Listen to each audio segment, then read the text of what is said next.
Good afternoon, racing fans. Welcome to Hawthorne Racecourse for an early edition of Club Hawthorne Live. Jim Miller and Emily Gullikson down here in the PointsBet Sportsbook. And Emily, we're just over a week away from Kentucky Derby, Kentucky Oaks weekend.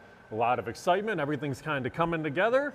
So it's a great time to start talking Derby, I would say, don't you think? Yeah, I think I just got like Derby fever this week between talking the races and then having the local horse here at Hawthorne is super exciting. Very excited for everybody to see this work. I know you got to see it in person earlier on Two Phils, but yeah, it's a great time to be in this game. So much fun, so much to discuss, and changing the format here, which is kind of fun too. Yeah, you know what, instead of covering some live races, we want to talk about the Derby because that's what everybody's focus is going to be, and then we'll lead right into our pre-race show. But like you mentioned, Emily, this morning we were out here, myself and our TV crew was out here as Two Phils had his final work prior to the running of the Kentucky Derby. So we're going to take a look at kind of how everything unfolded for Two Phils drill this morning. This one from the barn of trainer Larry Ravelli. Jareth Ludbury flying in from Kentucky to work the horse. So you see Jareth there, and actually right now he's already back at Keeneland. So he came out, worked the horse, and then went back. So you're going to kind of see as they go out there, and this is the same type of workout that Larry did for the last drill. Horse by the name of Smokin' Richie, who's a very talented sprinter, worked ahead of Two Phils, and you're going to see Two Phils when they get going here, kind of breaks off behind. What I'm going to find interesting first here at the start, Emily, is it's not a huge run-up to get started. Some horses will be going from the 3/4 pole all the way to the 5/8 to get going. We're going to see here when this horse starts, this is a horse that's probably at about the 5.5 and then just kicks it into gear, but he seems like he does everything very professionally. Absolutely, and keeping the horses with what they're used to doing is such the key. You can see him right now, Jareth in that lime kind of neon green, so easy to spot, but just in terms of being an individual, it's what you want to see is carrying good weight, good energy, looks just like happy, healthy horse. As you mentioned, super professional, knows his job, knows what to do, can kick it into gear right away, which is something you need for the Derby. You've got to have gears because there can be I mean, look at him right now. I mean, he's just completely relaxed. Right. Very fluid movement. Again, you know, it was kind of a warm morning, so he's, you know, not washed out or anything, but just really smooth. Right, and the horse ahead of him, again, a horse by the name of Smokin' Richie. He's an Indiana-bred sprinter. He's a very talented racehorse, and you can see they're kind of trying to get the spacing here early on, and then they kind of get going because the rider on Smokin' Richie says, okay, hey, I'm going to go, and Jareth's just sitting chilly on Two Phils here the whole way around, and they just kind of cruise through. The first 3/8 of a mile was in 36 seconds flat. The half in 48, but the thing that we're going to find impressive here, Emily, is when he comes up alongside this horse, and this is kind of his running style. He sits just outside of horses, but when he says go, you'll see it's kind of go time, and this is a horse that'll kind of take off, and then when he says he's just going to roll on by too. Yeah, and again, he does it effortlessly. No need to go to the stick, no need to even just shake the reins at him. Again, he just knows his business. And again, you're talking about like a good workmate who has some ability, and then they come into the stretch, again, just extending his stride, getting a little bit quicker. I think it was, what, 12s? Yep, 12's the whole way around, right, and then, 11 for that final 16th, I mean, just a great move. And I've been watching works all week. This is top notch. This is a really strong move. Not just saying that, being the local, I can still be critical in this spot. That was a good move, as good as you want to see. This horse is doing really well. Don't count him out, especially, I think the other thing that some of the conversation that we saw on Twitter and that's going around is the fact that they have worked here rather than ship in, and I'm not concerned about that. As we pointed out before, Two Phils has a race over at Churchill, so there's not that unknown as how he's going to handle the surface. He has that question. And then the other thing is, this is his home. It's where he's comfortable, doesn't have to deal with traffic, can stay relaxed, stay his routine. And we're not like that far away from Kentucky, so it's not like flying in from overseas or even from California. They're going to van on Sunday. And the van ride comfortable. Ravelli's going to go. The father-in-law vans horses. So it's like I have no issue with any of what they've done so far. I love everything they've done with this racehorse because you want to stay in that routine. If this is the place where you want to work and your horse is comfortable here, why not? You go back into your home barn. You go back in, you have your stall, you have your buddies on stalls on either side of you, but it's the routine of the same grooms every morning, same hot walkers, just you keep in that normal routine and do it as long as you can. Of course, things are going to change when you get up to a race, but instead of trying to kind of throw everything out of whack for 3 weeks, 4 weeks, a month, why not just do it and the horse is familiar with doing it because he shipped to different racetracks and run very well. Like you mentioned, a win already at Churchill Downs. I thought this was a great move today, and to go back to the barn 15 minutes after the work and the horse isn't even puffing. That was one of the cool things too. He did it so easily. He did everything on his own there. Yeah, it's what you want to see. I mean, the connections probably couldn't be happier. Yep. I know there's a lot of excited people as we talk around here. And again, I mean, people will be able to see this work. We'll be able to get it out there and in front of people, which is great too, having that access. But a very exciting horse. I know we're going to talk about some horses. Yep. As we go through. Should we just kind of start there let's with jump Two in. Phils? Yeah. You know, we've kind of talked about his progression and how he's coming out of that strong win over at Turfway Park. A big speed figure, a couple horses have run back from that race, been able to pair up speed figures. So it's a validated race as far as class. The other thing that I noticed, and I was just showing you this as far as optics plot. Right. And this optics plot is early, so things are going to kind of shift a little bit after scratches and whatnot. But as it sits right now, Two Phils is above the par line, which can indicate class and speed, especially in that second call. And I looked back over past plots to kind of see which other horses followed that pattern that had been above the par line in their races and above the par line into the Derby. And I was coming across horses like Authentic, Hot Rod Charlie, horses that were finishing in the top 3 spot. And I'm like, wow, especially after watching that work, I think he's a very live horse, very exciting for us here. Here's the thing about him too. The road through Louisiana has been a very successful road recently. You get horses like Mandaloon, Epicenter, horses like that who have done very well. Gun Runner's a horse that had gone through Louisiana. This was a horse that ran some good races, a really good second Le Comp. The Risen Star is a race that's proven to be a very good race because you're looking at some of the others, especially Angel Empire is going to take a lot of action, who was the winner of the Risen Star. And then the proving test really was the race in the Jeff Ruby Stakes because they stayed kind of 3 wide the whole way, stayed in the clear. But man, the race almost looked a little bit like the workout. When he asked to go, it wasn't like he was having to whip and drive all the way to the wire. The horse just kind of cruised on by and kept going. I like kind of the way that everything's been patterned out. They've had more than enough time to get multiple works leading into the Derby too. Yeah, and this type of Derbies, we're going through the field. I mean, there's horses like Forte that are going to be the favorite for certain types of regions. But as far as like numbers and the way horses are coming into this race, it's a really kind of evenly matched group. I mean, you can start to kind of make cases where a lot of these horses, there's not a lot of separation top to bottom, which makes it for handicappers an interesting puzzle, for horse players, spots that you can get value. And Two Phils is right in the mix with every horse in this race. Yeah, he is in the mix. All right, the horse that's going to be the favorite in the Derby is Forte. Forte is the horse that leads with the points leaderboard. He's got 190 points, 2-year-old champion, won the Fountain of Youth, won the Florida Derby. The thing for me, Emily, and we talk time and again on Club Hawthorne Live about value, you're not going to get value in a field of 20. And this was a horse, I was not overly impressed with the race in the Florida Derby. I thought that was a race that you're supposed to win rather easily. And Mays ran a very good race, but when you're supposed to win by 4 and you have to work the final half mile just to win, that scares me a little going into the Derby with a big field like this. Yeah, I think with Forte, what we've seen his best, right? Yeah. He came off the layoff in the Fountain of Youth, working very well. He had already come off the Breeders' Cup Juvenile, so training forwardly in the race. I think he ran his top. We saw his best that day, and then his class was able to prevail in the Florida Derby, as you mentioned, kind of gutting it out for that win. But I don't really see him as a horse that has a move forward, and he's a horse that with his running style is going to have to work a trip. And that's even before we see the draw. So he's kind of has that going for him. And as you mentioned, he's going to be the favorite. It's tough to say what the favorite will be, but it seems like he'll probably be in that 7-2 range. And if he is, I think you do look elsewhere because there's some others, especially in that top group, that definitely merit a look. A horse like Practical Move is kind of interesting to me for the fact that he's a very large-sized racehorse. Won the San Felipe, won the Santa Anita Derby.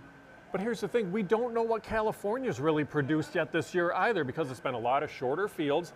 And yes, the Santa Anita Derby was a very good race. There's a couple of horses. Skinner just drew in, but you have the Japanese horse who ran a nice race, but we don't know how good the quality of those horses out there. They could be very good, we just don't know yet. Yeah, I think that is the big question with Practical Move, and something you have to weigh when you're talking about value is really he has run against some quality horses, but it's been very small numbers. It's not a field of 19 other quality type horses, and he's had favorable trips where he's been able to save ground in all those races and get those good trips within that kind of compact field or against just maybe 2 to 4 contenders, many from the same barn, or kind of the Baffert Yak Yeah, team. that area, Bartle right, put him yeah, in the yeah. same conversation. But within that combination, so this is, again, it's a horse that's been a little bit untested and coming off those favorable trips. Another horse that just in terms of speed figures doesn't really have much of an edge over some of Right. the others to justify taking a short price. And I think he's probably going to be somewhere in that 6 to 8 to 1 range. So again, you have to determine value-wise where value lies for you with a racehorse like that.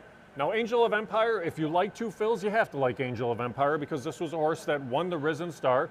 I thought ran a really good race in the Arkansas Derby. It was a very good trip given to the horse too. I mean, you really didn't have to encounter a whole lot of trouble. But the running style kind of puts this horse into the race early on. You don't need the front, but you don't have to work from so far back either. Have you been impressed by Angel of Empire coming into this race? I've become a fan. Not really a fan, I'm going to say, but he has done more than I've kind of expected. And he has had those favorable trips, but a horse that's improving. I would say there are a couple things that I still have some concerns about. If he runs back to his two most recent efforts, he's right in the mix as a player. But there are some changes. I really want to see how he works. I thought that the Arkansas Derby, even with the favorable trip, he did have to work hard. So there's some concerns just coming back on 35 days. Typically for a horse that's given a little bit more time between starts, that now he's in his third start of the form cycle. And he's one I haven't seen work yet, and that work is going to be kind of key for me to see where he is. But I have a couple concerns. At the same time, I think he fits based on his current form. All right, now the horse I still can't figure out yet is Tappa Trice, and here's the reason I say that. I thought his race in the Tampa Bay Derby was a lot like Forte's race in the Florida Derby, where he had to work really hard to win. And then I thought he ran a really good race in the Bluegrass, where that was kind of that race where you're saying, okay, I don't think I need the points, but I do need another start. And two horses kind of emerged clear late, and he battled all the way to the wire. Are you going to use a horse like Tappa Trice on Derby Day, or are you sold on this horse yet? What do you think? He's definitely not a horse for me that I'm looking at as a main contender. And part of that is I expect he's going to be a shorter price because of the connections, because of the 4-race win streak, things like that. And he's another horse that I'm not sure he has much of an edge in terms of class and speed figures, the type of horse that does show. I mean, he's looked in some of those races like he's not going to win. There's no way he's going to win. And then, he's able to kind of gut it out. That was the Tampa race, yeah. The Tampa race, right. But then it's, he had the kind of the class questions of the quote unquote, who did he beat in that race? How strong was that race? Has some gait issues, getting off slow, and watching him work. I think he's been kind of, I think his works are okay coming into this race. I'm not sold on him as a top contender, but he kind of has that grinding running style that he can certainly get himself into the mix. Sure. So we've covered the top 5 horses points-wise, Emily, but there's going to be a gate of 20. There's going to be 20 horses in the gate. If you look further down the list, I'm going to let you kind of choose who else you want to focus on early on, because we don't know what we're going to have gate-wise for the draw. We don't know necessarily what odds are going to be. And you are kind of starting to see how the field's coming together. Wild on Ice, a defection this morning, so Skinner draws in. But who else on here are you kind of looking at as horses you maybe are just interested in going up to the post draw for the Derby? Well, I think one of the more interesting horses in the field for me and the public is Derma Sotogake, who's coming in overseas. This will be his first race, but it has worked well, has shown everything he needs on the racetrack to be a quality horse. Japan sending out runners all over the world. He's been on the grounds for a while, as we mentioned. I think he has a legitimate chance in here, and I know there's a lot of the previous storylines as far as horses shipping in and have those challenges, but every horse is an individual, and so I think you have to pay attention to those trends. I think there's something to them, but there's also times where it's worth being, is this the one that's gonna buck that? Maybe this is the right horse at the right time type of thing. And as we talk about this field being a new face, a horse that's doing well, that has class, that has speed, could certainly compete in here, and also has the ability to show some tactical speed, which might be an advantage over those horses that we mentioned, because that first 5 horses are not necessarily horses that want to be on or near the lead. And the thing about this horse, go back and look at the Dubai World Cup results that day, because it's Japanese horses all over the place. I mean, racing in Japan has gotten very good in recent years. These are horses that are competitive horses. We have a horse like Mandarin Hero, who was just hoping and praying to find a way in the race, and they lost the Santa Anita Derby by what, that much? I mean, and probably ran the best race. I mean, if he gets in this field, you got to take him seriously. But he's a horse that if he draws in, I think you have to use. Whereas some of these others in here, maybe not. Now, one other horse that I want to bring up to you is Mage, just for the fact that everybody's saying, okay, it was Mage who ran the really big race in the Florida Derby, and maybe it was Forte ran his race, and this horse just ran that much better. I tend to wonder if this is going to be kind of that wise guy horse that everybody overbets a little bit on Derby Day just because of that race. What do you think? I think so too. You have a lightly raced horse, and this is a tough test. As we mentioned, as we were talking about Forte, how he might have been even quote unquote a little bit over the top in that race and not quite at his best, and then Mage finishing second. The other thing to consider is Mage being lightly raced, lightly seasoned, and all of his races at Gulfstream Park. And Gulfstream Park can often be a course that's tough for horses to transfer their form outside of, where you have Forte, who's run in other racetracks, don't have that as a challenge, but Mage, I mean, this will be his first start, so those are things you have to consider in terms of value. Yeah, and I will be curious to see. The draw is next Monday, so we'll have a better idea once we get to the draw, but next Thursday on Club Hawthorne Live, Emily and I are going to break the race down from betting strategies, odds, kind of see how things unfold and see if we can make you some money. But Emily, the Wednesday before Derby, you're going to be out at one of our OTB locations. You're going to Oakbrook the Wednesday before Derby? Yes. Okay, so you'll be at Oakbrook, and you're going to cover the Derby Day stakes and that, but you're covering the Oaks too. So I wanted to touch on the Oaks real quickly here because it's cool that the optics plots have all these horses kind of plotted all over the place. So let's start with Wet Paint. This is the horse that won the Honeybee, won the Fantasy. Really impressive in races at Oaklawn Park. The biggest question for a horse like Wet Paint is running style, because it's a very good racehorse, but she always has to kind of come from out of it and work out a trip too. Yeah, and I mean, just fundamentally, anytime you have that deep closer at a short price, it's going to take the right pace, it's going to take the right trip. You've got a full field, a tough grade 1 field. She's been running in grade 3 company, so you've got to step up in class, you've got a deep closing run style, and a short price. Those are the type of horses that I think fundamentally you kind of have to take on, or at least consider taking on and looking outside, just based on the fact that she has those hurdles in front of her at a short price, and a horse that most people are going to use, even if they want to use maybe that defensively, something you hate to say, but a lot of people do it because they're scared of her, but you have that opportunity to take her on and find value. You have to take a stance one way or another in regards to this horse, and this was a horse that I definitely backed in those races at Oaklawn Park. I think this is going to be a much tougher race, and she's a cool racehorse, but again, everything kind of has to work her way. Now, Affirmative Lady was the winner of the Gulfstream Park Oaks. This is a horse that has a running style that kind of puts her into the race a little bit more early on. So I think you have the horse that at least merits a look. Like you mentioned, though, these races coming from Gulfstream sometimes translate, sometimes don't. What do you make of Affirmative Lady? Yeah, as you mentioned, she's been holding her own. She's shown class. She's been able to compete in graded stakes races. I don't think she has that much of an edge over some of the others, and especially in terms of running style, she might be one where the draw is key because, as you mentioned, that running style where she wants to be on or near the lead, and there are some others that probably have better positional speed and finishing ability. So I think the draw is key, but she could certainly compete in this race. Now, one other horse I want to touch on for the Oaks, because I look over at the plot and there's a big light blue circle around Darth Vader. And this is a horse that won the Devona Dale, finished 4th in the Gulfstream Park Oaks, but you kind of look over at the plot and things look a little different. You see a big 9 standing out there compared to everybody else. So what does that mean for a horse like Darth Vader? Yeah, so what it's showing is a horse that has that early speed, but then doesn't have a lot of finish, being a big circle, lacking that finish. So it could be a little bit concerning, especially with the distance. She's run some of those faster races, and I think that's why she kind of looks a little bit higher up on the plot on the y-axis, but is going to have a test as far as that stamina. Another one, their draw is going to be key. And again, I mean, going back to the Devona Dale, she was a big price, and I think the public is going to be a little bit not let her go off that price, and she's probably fair odds to be in that 45, 50 to 1 range. All right, anybody else that you're kind of looking at here in the Oaks early on, or are you going to kind of wait and see what the post draw is, what the odds are, and that kind of thing? Anybody else kind of stand out to you Oaks-wise? Yeah, I think a horse that stands out very logically in here is a Wonder Wheel. She's a multiple grade 1 winner. She's run fast races, and I think she could get a little bit overlooked coming back from the grade 1 Ashland, where it wasn't an ideal trip, and she finished 6th that day.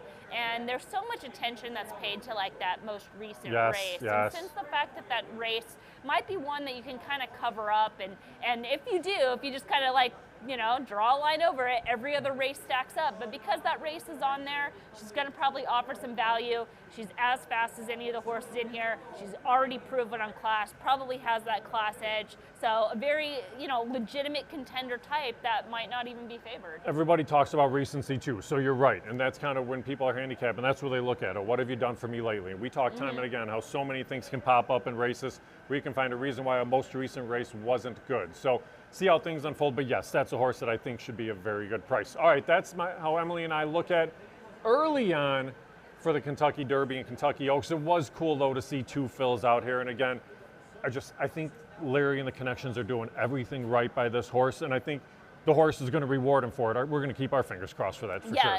Yeah, absolutely. I think so too, and I don't have any concerns about the horse shipping in and not being ready or not being fit enough or not being in the right place. I feel like they have the horse right where they need him, and now it's just up to him to run his race. I agree with you, and we're going to be cheering like crazy for him when we get out there on Derby Day. Both Emily and I are going to be out at Crazyport at Villa Park on Derby Day, covering the stakes leading up to the Derby that day. Abe Cannon from 95.5 will be there as well. A little rock music going on, and we'll have a lot of fun on Derby Day for that. All right, Emily, 9 races here at Hawthorne today. We do have sunny skies, fast main track. Race 9 got decimated by scratches, which was really too bad there because you went from 9 to a field of 5. Rest of the card, not too bad, though. Things have held together. We mentioned time and again, 12% takeout on win, place, and show.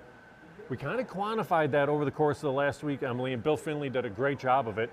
It's been an increase in those pools of 33%, but it's led to an overall increase for the handle and the cards too. Yeah, and then more money going back to the players, right, as we saw as well, which is what you love to see. And I kind of noticed that with John earlier, when he was showing me all the money that's coming in because I was following it and noticing early on that the win pool especially, but even the place and show to some extent, were much higher than some of the other pools. It's just sort of when you're kind of looking at the other tracks of where just sort of those trends are, that there were more people that were taking advantage of that lower percent takeout, and now they're getting rewarded because of all the money that's coming back and supporting this track, and it's just great all across the board. We're seeing other tracks lower the takeout, so sometimes you just someone's got to be first, you know? Well, and you have to do it, and you have to show that it does work, and we have shown that it does work because, okay, we've lowered that takeout.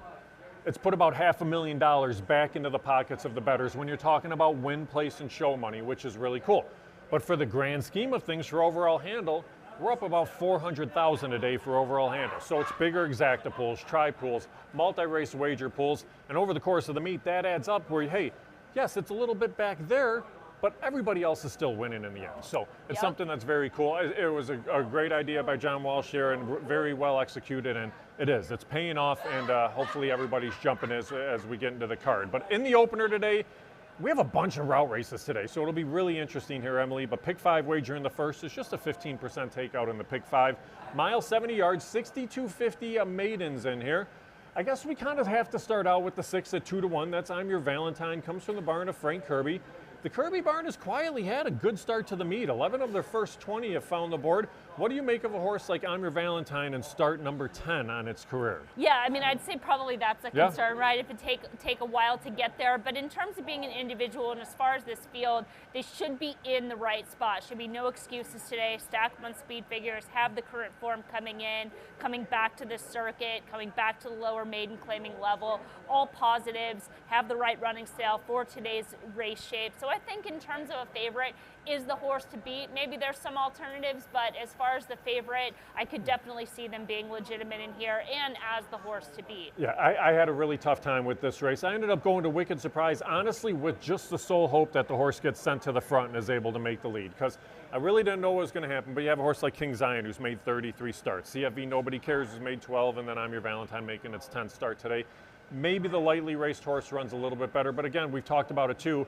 You have to watch the track trends, so we don't know for the opener. But you figure with warmer temps, getting water on the track, and really no big headwind in the lane, hopefully it plays even. We've seen that a couple of days recently, but the winds make a factor too. It does, absolutely. And then as you mentioned earlier, as far as the route races, you're going to see some distance changes. And for a horse like number 5 CFV, Nobody Cares, I think that's a positive distance change as well, that you could see horse improve. And we're going to talk about that as we go through the card, because especially this type of meet where things start out in those shorter distances, a lot of the times the horses are just getting the fitness, the connections are letting them come into their own, and now they're finally in the right spot and they're going to pop with with their race. Yeah, and we'll see kind of how things unfold. Abel Lascano hasn't had a ton of mounts on the meet, but what he's ridden very well too, and he rides CFV Nobody Cares in the opener.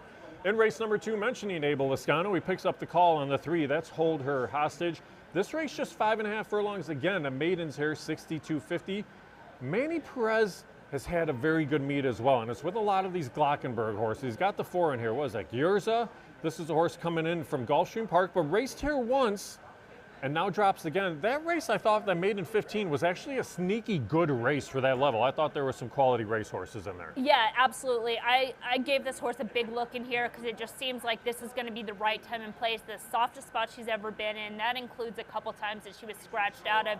And then keying off that April 15th race, it might have been a race they were just giving her as a prep because she only had that one published work, which was 5 days before. So maybe getting the fitness from that work, getting the fitness from the race, is now in the right spot with the drop where they're looking to compete. So I think has a big look. We're going to have to see if she still if she has enough run to compete, but this would be the time and place. Glockenberg LLC are leading owners on the meet, and they're starting to send even more horses here, and these horses are coming from Florida. And like you mentioned, get a race, get a couple of works or whatever, and see what they can show. I went to Lunar Sea on the inside here. Again, not with a ton of confidence. You're coming out of that same exact race, and this was a horse that chased in that spot there.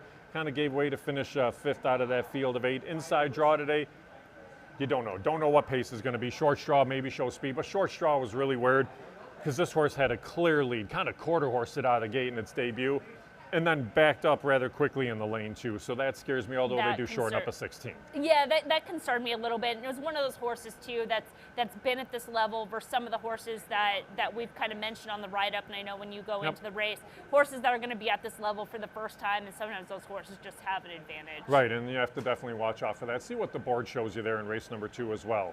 In the third, we go back around 2 turns. We go 1 mile and 70 yards in the third. 12 5-claimers, now winners of 3 races lifetime. From this field of 6, again, this is a pretty intriguing race because you can look a few different ways. I went to some kind of pretty with the hopes that the horse can make the lead. Maystart I thought was intriguing in here. I know you had Celestial Spin in the mix, but let's start with Maystart, Emily. A horse with a couple of sprints and then stretches out today. Yeah, a couple good sprints, including that most recent start back on March 30th. That was a better than look race. Had trouble at the start, had trouble, made a middle move. The overall visuals projects this horse to move forward, should be in the right trip. I mentioned Celestial Spin just because it looks like, you know, as far as the pace scenario, there are some horses that want to be on or near the lead, including some kind of pretty, Runner's Heat, where the pace could just be contentious. And then as far as Proto Magic, I mean, a horse that, as far as number-wise, even class, going back to the Turfway Park claiming races when they're in for 15, fits. But as we mentioned last week, how cold this barn has been with these type of logical type horses. And so that's something I'm going to pay attention to. Certainly a capable barn with Sullivan training, but when those horses are short prices, until that barn starts to show their horses are going to run at those short prices, I'm going to continue to kind of look elsewhere and take advantage. Especially, again, find the value there. You make a good point on Celestial Spin, and the Mark Crystal barn, everything they sent in has run well right out there, first asking over the racetrack. And I think you get a decent price on that horse as well in race number 3. In the fourth, we go 1 mile and 70 yards, pick 6 wagering in here. Now, we had a late scratch in this race. The one Storm's Reflection was a late scratch out of here, and it completely changes the complexion of the race because this was a horse that was going to be on the lead. Now you go from one horse kind of being on the lead to a race where everybody could be kind of just bunched up, and it becomes a little bit of a rider's race and a pace race there. I know you started with a strike price, and I guess it just kind of depends, again, on price and value. Yeah. I mean, the pace was already tricky going in, and now it gets even trickier because the Storm's Reflection projected to be on or near the lead, and maybe that helps out number 6, Gun Rush. And Gun Rush certainly fits off those numbers. A fan favorite here. You wouldn't even know this is a pari-mutuel game when you have a Jim Watkins horse that's clear in the lead with a 16-mile to run as this whole place is going nuts. But yeah, a horse that certainly fits. Maybe the pace scenario helps. I was just a little bit concerned maybe they're a little bit over the top in their most recent race. As far as number 2, Strike Price, I had to go back to this horse. It was a complete excuse back on March 17th at Turfway Park. Wasn't asked for run, legitimate trouble in that 9th place finish, and then had legitimate trouble running here on April 6th. So just kind of following that, giving the horse one more shot, especially the fact that it should be a price in here. It could be a little bit overlooked off those recent running lines. And I'm really curious to see what the bettors do with the 4 Faithful King, because that's a significant class drop for a barn that has had a good meet. I put the horse in the mix, but only in third in there. I think Gun Rush probably is the best horse in the race. Like you mentioned, the barn's had a very good meet thus far. My biggest question for this horse was how form from synthetic will transfer over to the Hawthorne dirt surface. So that's the answer we're going to find out today, but I'm with you. I like Gun Rush. I think that horse figures in race number 4. In the 5th, another route race here, Emily. Starter optional 13-5 company, field of 7 in race number 5. And again, kind of a tough race if you try to beat Moment. Moment is going to be a very short price favorite.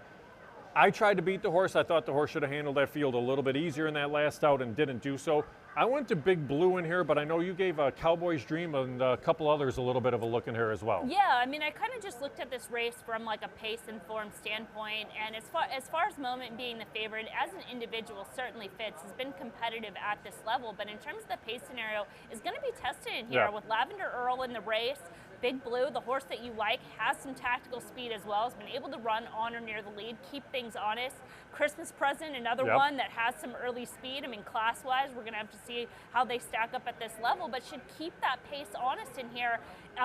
So, yeah, it could set up a trip for Cowboy's Dream, who's coming into this race in their second start of the form cycle, were protected in that allowance race back on March 19th, and then going back to the later part of last season was running at this level and running competitive races, running back to those figures, would have the horse in the mix, especially with the pace scenario, and gave that horse a look. Now, as far as BLE, another horse I wanted to follow because coming out of that April 6th allowance race, also ran a sneaky good race despite breaking a little bit slow, made a move. The overall visual suggested the horse can move forward, but is going to find the changes for this race, so we'll have to see how they stack up. It's always fun when people come to say hello to you while you're on the air and you just kind of keep rolling along. That was awesome. The other one I want to mention in there is Global Empire, the 2, because we've talked about Ida Spagnola horses. She got that victory last week, which was great to see, but everything seems to have been running really well from that barn also. This was a horse that I thought ran a sneaky good 4th in that last out because kind of had to angle out to the center of the track and then came running late. And it's probably going to be a price in here as well. Yeah, absolutely. And I really kind of had a hard time swaying these horses. Yeah. As you can see on the they're plot, right on top of one another. on top of each other. Yep. So they're, it's hard to like one and not the other, right, especially when they're both prices. Yeah, and it's good though when they mirror one another because then you're kind of going to see maybe they're side by side moving in unison through the turn too. All right, race 6 starts at 50-cent late pick 4. Again, just a 15% takeout on the pick 4 wagers. 62.50 claimers. They go 1 mile and 70 yards in here. This one I was a little intrigued a little bit because I know you gave Weekend Pass a little bit of look, and this is a horse that it's kind of like, when you used to have the old DVD players and you watch the DVD going around and you see if it can get right to the corner? That's kind of what your grid looks like right now for the plot because Weekend Pass is about as far in the lower right corner as possible. Yeah, so I mean pretty much that's how I came up with this horse really is there's looking at optics plot, there's a lot of contention. A lot of the horses in this field, every horse except for Weekend Pass, is pretty much clustered together, and so that could create, in terms of a race shape, create a scenario where all those horses bunch up and then it sets up for a lone closer. And as far as Weekend Pass, they just haven't had the right trip. They were against the flow back on April 9th, ran a sneaky good race, did not have the most ideal ride on March 16th, a big gallop out. So I was like, if there's a time for this horse, this is it. Could get that right pace scenario. We haven't had any scratches. If the horses run to that, this horse has a big look. Now, Cairo Summer is another one that could be a price in here that also has a look coming back from a better than looked effort in that most recent start on April 13th. And here's the thing about Weekend Pass's last race. The horse was 12 lengths behind a half and 49-1. They went 3/4 and 14-1 and still made up some ground. So if you get any type of pace, this is a horse that definitely gets in the mix. I'm curious to see what Kitten Rocks does just on that second time around 2 turns. The last out kind of went up there a little bit and ended up finishing second. I'm really kind of hoping they force the issue a little bit here and say, I want to get away from everybody and try to clear. So they're not going 49 and change. Maybe this one's going 48 and change and doing it on a 2 or 3 length lead and gets brave at the top of the stretch. Well, I'm certainly hoping for that scenario with Weekend Pass as well. So we're both kind of hoping the race goes in one way or another. And I mean, that's such the interesting part about this game, and the part that we, as handicappers, we can't control, like what these riders are going to do, because there could be a scenario where Kitten Rocks does send, and the other ones go, okay, let's wait, and then Kitten Rocks is gone. Yeah, exactly. And so much of it comes down to instructions. You don't know what the rider's instructions from a trainer are if they're given some, because they have to follow that. They want to keep the business, so can't always question everything they do because they may have been instructed to do it as well too. Race number 7, we go 5.5 furlongs maidens in here. Scratch the 4, Creme de Cassis, a horse that I know you had in the mix a little bit. Gladys Alice is out in here. That was part of the reason why I'm on Getting Down, the first timer from the barn of Larry Ravelli. You had Cantu as a little bit of a look here, and this was a horse that actually I thought ran a pretty sneaky good race in that last out also. I was all over Cantu in his most recent start, and less so in here. I think the scratches could help out a little bit, but I went in the same kind of direction as far as the first time starter with number 8, Allotrope. Yep. And it's a horse I watched at the sale back in January, worked really quick. They had the time as 33 and change for that 3 furlong move, which is very quick at the sale. And just like the way the horse is traveling, the work tab coming in, the barn's certainly capable of first time starters. And, you know, Cantu, I think, what has run good races. I just cannot knock this horse. Has been sitting on that winning type race, but is shifting here to open company. So maybe that is going to be a little bit of a test and why I went for a little bit outside, though I think of the horses that have run, Cantu has probably run some of the better races. Yeah, give a little look to position Dumani on the inside here, only for the fact that this is another one of those Illinois bred horses, but they've run open every single race. And the barn popped with a big winner last week. This was a horse that ran a pretty good race a couple weeks ago. Sadly, I don't think you get the same price with the 2 scratches, but I think the horse might have a little bit of ability also. Yeah, this is the horse I was trying to remember when we were at Club Hawthorne Live, that I was like, there was a Pompel horse that was at a second big off, race, that ran a big race in that, which was the same pattern. So we'll have to see where position Dumani stacks up see if today. there's early action. Yeah, exactly. That's a big key for this barn as well. Good call. The horse last week, we talked about it, was favored when it opened. The horse paid $54 to win. So it's something that you definitely have to watch the board and see what kind of activity there is. You can make the case for it on paper. Yep. So it was definitely one of those that, well, where did that race come from? It certainly fit. Right, exactly. Race number 8, we go a mile and 70 yards in the 8, $25,000 claimers, non-winners of 3. Field of 9, I think this is the best betting race on the card in here. You can go so many different ways. We mentioned Ida earlier. She's got Rocket Hot Shot in here. We've kind of chased this horse a little bit back and forth, but I think the horse has rewarded us with some pretty good efforts at decent prices too. Yeah, early on in the meet, finishing second behind a very live Brittany Vandenberg horse, and fits right in with this race. Got a good close last out, finishing third. Should castle right field, has plenty of fitness on their side. The right type of race shape today, in with a big, kind of hot shot. Yeah, I would say so too, and I think you're going to get every bit of that 5 or 6 to 1 in there. Yeah. Now, Millard's Smile, the 3, is the one that intrigues me because, again, we've talked about Abel Lascano picking up a few more mounts. We've also talked about horses coming in from New Orleans and running well at first asking, and Eduardo Rodriguez has Millard's Smile in here. This was a horse facing condition $30,000 company. All pretty respectable races, though, too, especially that start 2-back. I thought this horse had a little bit of a shot as well. Yeah, it was running under similar conditions here last fall. We're just a little bit short of winning efforts at the level, but competitive races all around. So I would expect another competitive race in here. As you mentioned, it's a good betting race, and that, you know, starts with the morning line favorite, Jealous Eyes, one that could be a little bit tested in here as far as the pace scenario, especially with the head of the game, a horse that could move forward in their second start off the layoff, and a horse that's shown their better run within every other pattern. So definitely a lot of ways to go in here outside of the favorite. And Jealous Eyes might be sitting on that victory, like you mentioned. It's that every other race pattern, so definitely worth taking a look at for that one in the 8th. All right, in the finale, Emily, again, this was the race hurt by scratches. Take out the 3 Dastardly Deeds, 4 Madeline's Heat, 5 Sunday Mischief, and the 8 Can It Happen. So it leaves you with only a field of 5 in here. Now I guess the question is what you have to determine value-wise, because time has come on the outside, is going to take a lot of action. Birdie Machine, I think, will take some action. I really think they're going to bet Soviet Standard down way down off that last, off that race, I guess, 2-back there. Birdie Machine was kind of the route I went to, though, in here. This was a horse that I thought would have even benefited from a little bit more pace, but I think enough tactical speed to be a factor throughout. Yeah, they have, I went the same direction. Okay. They have races that absolutely fit on par, have some tactical speed, finishing ability. Coming off the freshening, I think is good. Was declining the speed figures going into the late part of last year, into that November 4th race, has had the time off to regroup. So even though they are giving up some recency, I think it's a positive in this case. As far as time has come, they're coming off a maiden win, so they're stepping up against winners for the first time, which is always a challenge. And not only that, but it goes back to that first part of the meet where Vandenberg was sending up some live runners, so you'd have to project kind of another move forward with taking on these horses. And yeah, Soviet Standard probably going to get a lot of attention here with some early speed. And looking at Optics Plot, I don't think that they have much of a pace advantage either, as much as it might look on paper. Yeah, so. And I'm with you on there too. This is one of those races you can't toss out either of the price horses. Chief Mystique, or Gotta Be Kidding Me, only because when you get the shorter fields, really changes pace scenario-wise and the way riders may ride that race too. So see how things unfold in the finale. But Emily, so much going on Again, Derby just around the corner, Oaks just around the corner. Great card today. We have another good card on Sunday as well. But again, a reminder for everybody, where are you going to be next Wednesday? And how can they get into kind of hear what you're going to be talking about too? Yeah, this will be at Oakbrook. We're going to start at 5:30. Kind of the plan is to go through the Oaks, go through the Derby, and then start to tackle those stakes races. And this is going to be in all levels. People that already are fans of horse racing that just love to talk horse racing and want to talk racing and want to make it interactive. But also, this is the time of year that people pay attention to horse racing maybe for the first time, or that once a year, that really learning this game, understanding this game, handicapping this game is so much of the beauty of it.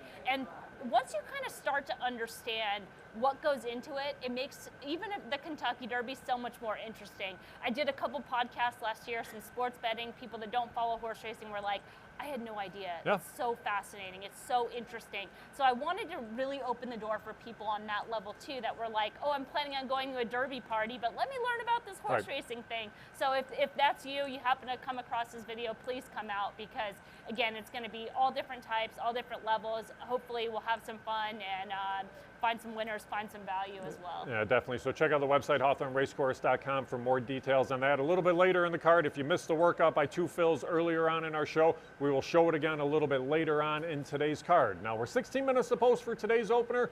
It's gorgeous outside, so horses will be going on the track a little bit earlier. So good luck with your selections, and I am going to sprint upstairs to talk about the first. Luck.